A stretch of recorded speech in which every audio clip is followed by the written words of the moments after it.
ભારતની ભૂમિમાં બનાવેલ એક એવું એઆઈ કે જેણે વિશ્વભરમાં અત્યારે તબાહી મચાવી છે.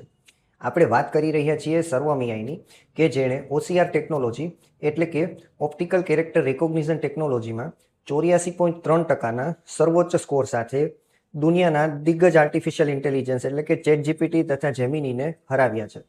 સૌથી ગર્વની વાત એ છે કે આ બધું ઇન્ડિયામાં ઝીરોથી બનાવવામાં આવ્યું છે. તે ખાસ કરીને ભારતીય ભાષાઓ અને અહીંના જટિલ ડોક્યુમેન્ટ્સ માટે ઓપ્ટિમાઇઝ કરેલું છે. ભલે ગમે તેટલા અઘરા લેઆઉટ હોય, ટેબલ હોય કે ગણિતના ફોર્મ્યુલા, સર્વમ વિઝન 99.28%ની ચોકસાઈ સાથે રિયલ વર્લ્ડ ડોક્યુમેન્ટ્સ ઉકેલી શકે છે. તમારી જૂની ગુજરાતી પુસ્તકના પન્નાનો ફોટો પાડો અને સીધો સર્વમને મોકલી આપો. તેની OCR ટેકનોલોજી સચોટ રીતે પુસ્તકના શબ્દોને ડિજિટલ ટેક્સ્ટમાં રૂપાંતરણ કરી આપશે. આ એઆઈથી કોલ સેન્ટર્સ, કન્ટેન્ટ ક્રિએટર્સ તથા સિનેમા પ્રોડ્યુસર્સ, ખેડૂતો અને ગ્રામીણ જનતાઓ, વિદ્યાર્થીઓ અને શિક્ષકો, સરકારી તંત્ર, બિઝનેસ અને સ્ટાર્ટઅપ્સ તથા એવા લોકો કે જેને માતૃભાષા સિવાયની ભાષાઓમાં પારંગતતા નથી, તેને ખૂબ જ ફાયદો થવાનો છે. તો જલ્દીથી શેર કરી દો તમારા બધા મિત્રોને અને મને ફોલો કરવાનું ના ભૂલતા.